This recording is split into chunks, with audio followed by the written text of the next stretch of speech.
Hello, Adele Bates, behaviour and education specialist, keynote speaker and author of Miss I Don't Give a Shit, Engaging with Challenging Behaviour in Schools.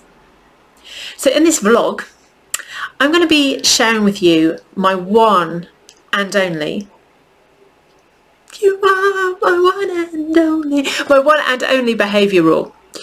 Because it's really tempting when we get to behaviour to think of all these rules that are going to help us and it's going to help the young people and it's going to help our behaviour in the classrooms. And yes, there are non-negotiable boundaries that can be really, really vital for young people to feel safe and for expectations to be high and for the academic learning to be the focus. I talk about that in other blogs and vlogs. But what I found is that nearly every rule that you try and put in place always needs to come with a caveat, which is, but unless, the child's going through this, or unless the school's going through that, or unless, I don't know, there's a global pandemic going on.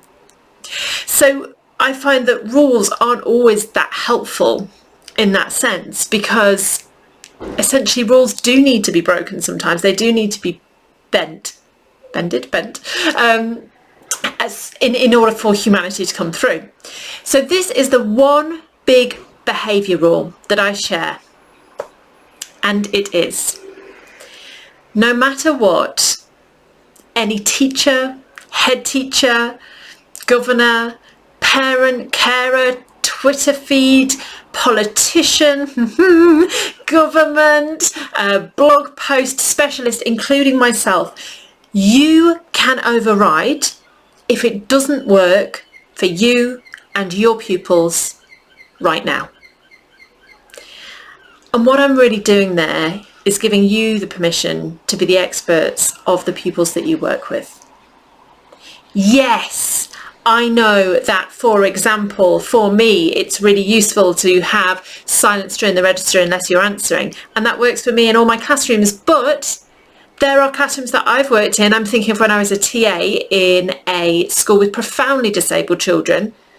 That wouldn't have worked. We had non-verbal children and we had children who had involuntary verbal noises. That can't be a rule for everyone. That's just one simple example, but it's an example that's quite important because it shows us that when we have one person or one body or one overarching person making decisions about behaviour in our schools, that if we just take it as verbatim, it won't work for all of us. And hence why my big behaviour rule is you're the expert and you get to override it if it doesn't work for you. Yes, there's experimentation time that might go on with that. It might be, this could work, let me try, let me play with this, let me talk to a colleague, let me see how I can make it work in my classroom. That's different.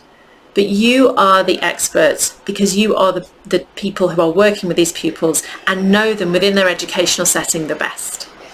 I hope that is useful and gives you a little bit of permission sometimes to follow your gut. If you want more of these tips about approaches that are useful, not just as a blanket approach, but something that you can take and adapt for yourself, your pupils, and make sustainable, then make sure you grab a copy of my book, Miss I Don't Give a Shit, and come over and join our community of inspiring educators over at adelebateseducation.co.uk. Thank you.